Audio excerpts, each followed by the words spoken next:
America Bharat को control करना चाहता था। भारत ने डोनाल्ड ट्रंप की शर्तें ठुकरा दी। शर्तें ये थी, पहली, रूस से तेल मत खरीदो। दूसरी, भारत का अधिकतम मार्केट एक्सेस हमें दो। उस समय ट्रंप के दिमाग में ये चल रहा था, मैं इनसे अपनी शर्तें मनवा कर ही रहूंगा। इनकी वजह से मेरी बहुत बेइज्जती हो रही है, अमेरिका में भी और इंटरनेशनल स्तर पर भी। अब मुझे किसी भी हद तक क्यों न पार करना पड़े, मैं इंडिया को कंट्रोल करके इंडिया से अपनी शर्तें मनवा कर ही रहूंगा। अब ट्रंप को जो करना था, वह सिर्फ अमेरिका में बैठे बैठे पॉसिबल नहीं है। इसके लिए इंटरनेशनल स्तर पर और इंडियन पॉलिटिकल कट गवर्नमेंट को टारगेट करना होगा। United states secretary of commerce ने यह स्टेटमेंट दिया कि भारत हमसे सॉरी करेगा और तब हम डिसाइड करेंगे कि भारत के साथ कैसी ट्रेड डील करनी है। लॉजिकली, कोई इंसान बिना किसी स्ट्रॉन्ग रीजन के इतनी कॉन्फिडेंटली किसी बात पर तभी श्योर होता है जब उसे यकीन होता है कि वह होने वाली है। अब आप यहाँ सिनारियो समझिए। संयुक्त राज्य अमेरिका का टारगेट है इंडियन गवर्नमेंट। भारत ने डोनाल्ड ट्रंप की कंडीशन रिजेक्ट कर दी। यूएस का प्लान ये था कि इंडियन गवर्नमेंट पर प्रेशर डालकर अपनी कंडीशंस पूरी करवानी है। Pressure build on India. First, Asim Munir, nuclear threat from US. Date 10 August 2025। Asim Munir ने अमेरिका से पूरी दुनिया को न्यूक्लियर अटैक की धमकी दी। अगर इंडिया के साथ न्यूक्लियर वॉर होती है तो पाकिस्तान भारत के साथ साथ आधी दुनिया को साथ ले जाएगा। Pakistan's Field Marshal Asim Munir has issued a stark nuclear warning against India, a threat that has sent shockwaves across the region. Speaking at a dinner in Florida, hosted by businessman and Pakistan's honorary consul Adnan Assad, Munir declared, "We are a nuclear nation. If we think we are going down, we'll take half the world down with us." US ने हमारे दुश्मन को अपने देश में बुलाकर उसे ऐसी धमकी देने की परमिशन दी।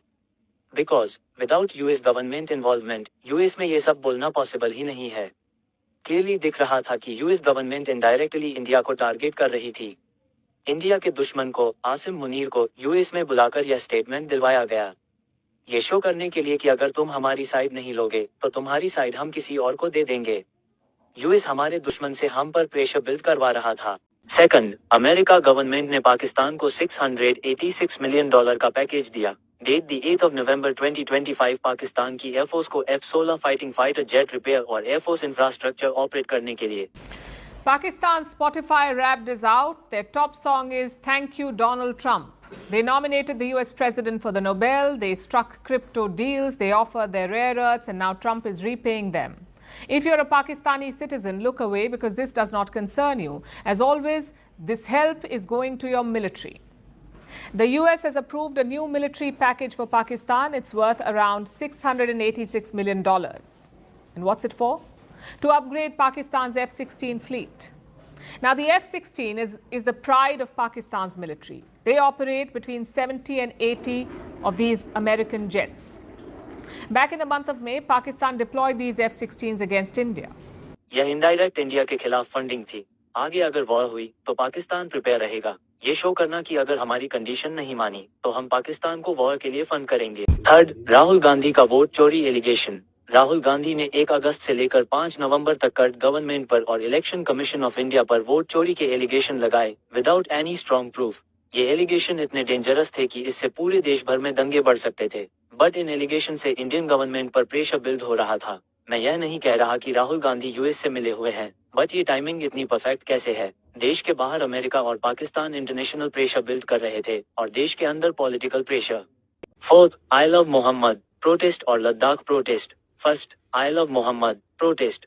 उत्तर प्रदेश में दंगे शुरू हो गए और ये प्रोटेस्ट पंजाब, बिहार, दिल्ली और देश के अलग अलग कोनों में फैल गए।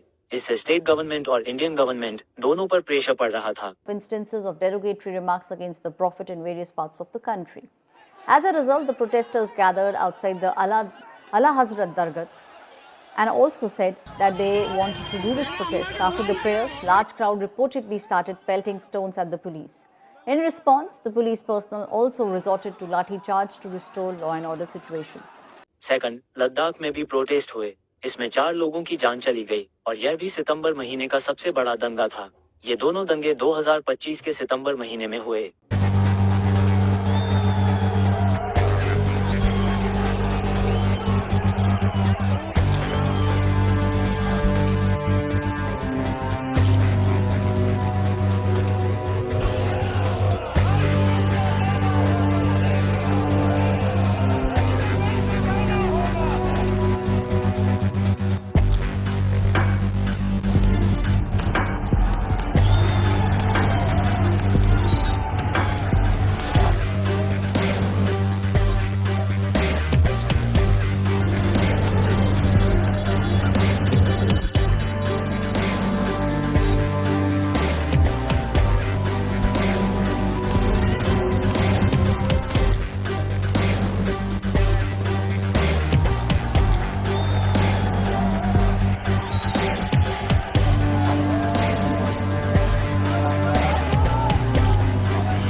टाइमलाइन पर ध्यान देना। First, I love Mohammed protest और लद्दाख प्रोटेस्ट, ये सब पूरे सितंबर 2025 चले। सेकंड, राहुल गांधी वोट चोरी एलिगेशन, ये सब हुआ 1 अगस्त से 5 नवंबर तक।